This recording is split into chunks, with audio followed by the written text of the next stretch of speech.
So here it is, the Aston Martin DB11, the very first in the newest generation of Aston Martin products. The 11 is wider, it's lower, and it's a lot faster than its predecessor, the DB9. The other thing that DB11 introduces for the very first time ever is turbocharging technology. How does that play out? Let's go for a drive.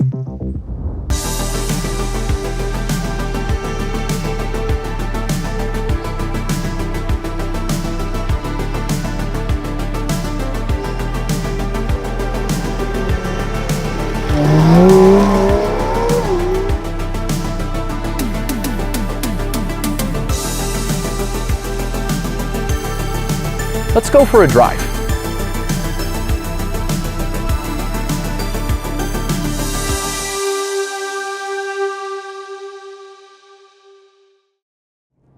As with all Aston Martins, the interior on the DB11 is absolutely exquisite.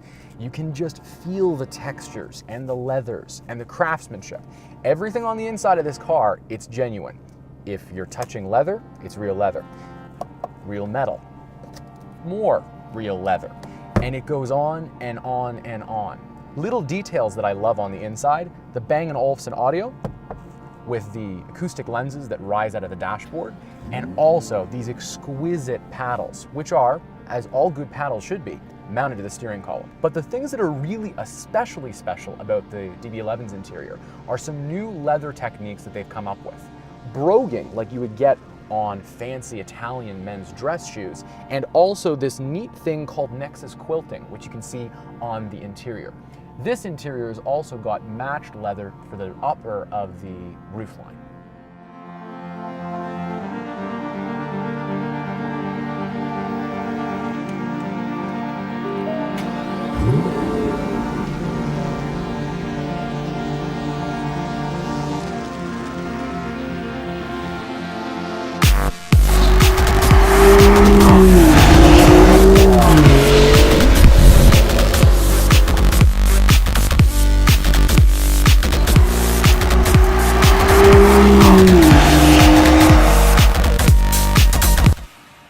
Driving the DB11. So when you're driving the DB11, there are 3 different drive modes you can have it in. GT, which I'm in right now, and that is comfortable, relaxed.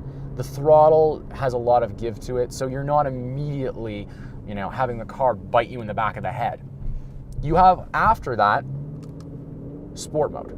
And in sport mode, the exhaust starts to get a little bit more throaty. It also changes up the shift ratio, makes the car feel more determined. And then finally, you have the one I drive around in most of the time, which is Sport Plus mode. This is literally turning the DB experience up to 11. Now, in addition to that, you also have 3 different suspension settings. The regular comfort suspension, which frankly speaking, on crappy Canadian roads is what I'm driving in most of the time. Next, you have dynamic. And when you're in dynamic, it stiffens things up. You feel a lot more. And then finally you have track, which is what I have it in today.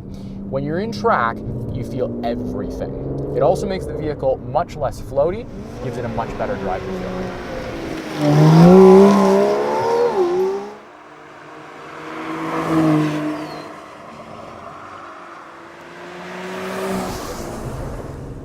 All right, let's get to the meat and potatoes of the video.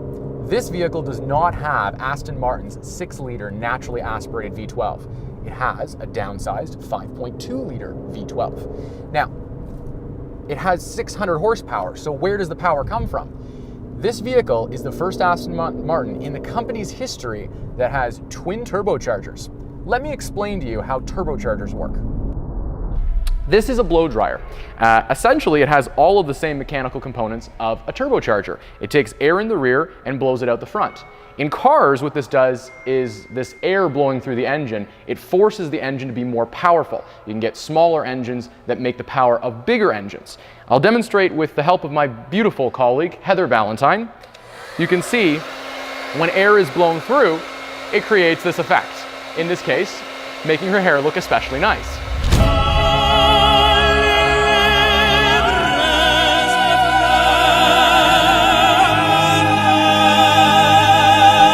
But essentially, there is one problem with turbochargers. They're exhaust fume driven. So when you're driving with the vehicle, the engine has to be at a certain RPM for this blowing technique to actually work. Now, on the DB11, things are a little bit different. So, understanding the problems that you can run into with turbochargers, is there any lag on the DB11? Nope, there is definitely no lag on the DB11. Let me explain.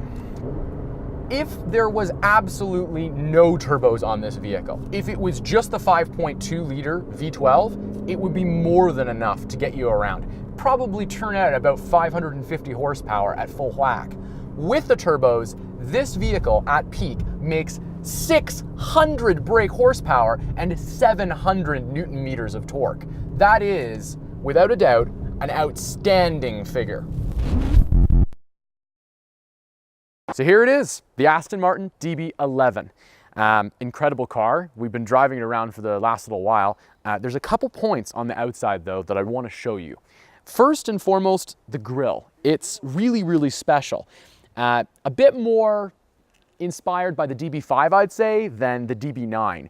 It was really interesting of Alek Ackerman to decide to create something that's totally new, but you can definitely see that DB5 inspired grille. Very, very refined S-bend, this section here, and you can see how large it is. Another thing, still genuine aluminum, that build quality, that feel. Over on the top, he let these really, really built up and refined lines. They really sculpt the hood out.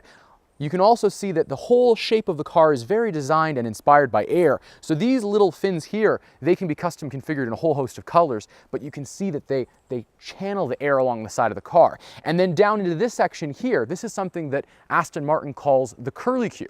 So essentially what it does is it takes air that's inside of the wheel well and it pushes it along the side of the car. It actually has these small pebbles underneath it to push the air and spin it as it comes alongside the car. So what it kind of does is it feels when you're driving it at speed like the vehicle's pushing in from the sides, almost like it's got a spoiler on the side of the car. Speaking about the spoiler, come around the back. This is something we've patented, or Aston Martin's patented, and this is called Aeroblade. And what it does is air flows through here, in through channels of the rear of the vehicle, and then it spits out alongside the trunk. This acts as kind of a virtual spoiler. It reduces the drag on the vehicle by 4%, and then in addition to that, it allows us to make the car wider and lower. This car is lower than the DB9, its predecessor. And visually, I mean, it's beautiful. So talk about design in the details. The tailpipes on this car are really, really cool. The air is actually designed, well, obviously the air is coming through the back of it, and with the V12 engine, it's very, very hot air. So right close to the exhaust, you've got these holes, and they're bigger holes. And as you go out towards the end, they get smaller and smaller. And it gives the car a presence, but it's that detail that you just love. You can immediately see it on the back of the car. Another detail which is very, very cool are these beautiful LED lights that wrap around the rear of the car. These are the thinnest LEDs on any production vehicle, and it just is exquisite. You can almost see a little bit of the Aston Martin winged badge in the way that they illuminate. Beautiful. This section here, I love this because it's just so clean in its line. It feels kind of like a fresh pressed shirt. It's beautiful, and it gives the car those hips that Aston Martin's well known for. Another piece of the vehicle that I love the design of is this, the side strake. These can be changed in color. So we've done it in silver on this car, but you can do them in black, or you can do them in body colors. I've actually ordered a couple of these cars in where we've done them in all black to make it look like the roof section is very, very low. And then we've also done it naturally in the classic where it's all body color. But in this one, this car specifically, that looks very slick. Let's take a look under the hood. I mentioned a minute ago that the vehicle has the largest single piece aluminum hood on any production vehicle. Now, how do you open that? It opens actually in reverse to how most ordinary engine bays open. So it tilts forward on its axis, and that makes it a much cleaner show of the engine inside. The first 1,000 units that were produced of the DB11 were actually the final inspection personally done by the the CEO of Aston Martin, this is one of those cars. So the final inspection notice goes right on top of the engine, and essentially the vehicle cannot go onto the road until a member of Aston Martin has personally looked over it and made sure that it is in full working order. Now, vehicles for years have featured this style of bonnet, and if you've ever had one before, the Jaguar F-Type is a vehicle I immediately think of, sometimes it's a bit of a pain in the rear to close them. One of the neat things about the DB11 is this is the very first time that a vehicle has had soft close, like you get on the side doors, installed on the hood. It's effortless.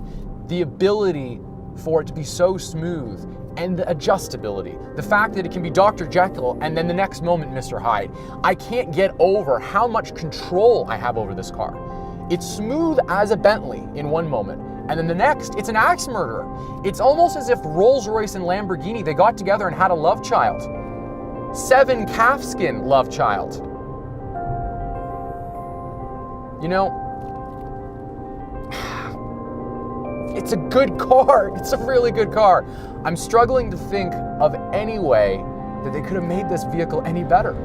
It's just so refined. You can tell these guys have spent some serious time making it perfect.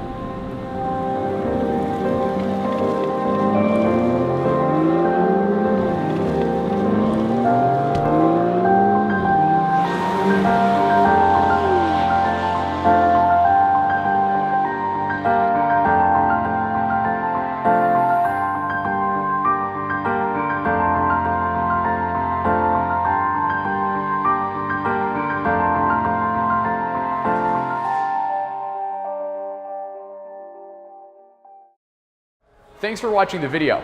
We have new videos like this coming out every Wednesday. Remember to subscribe for more, and also like and comment.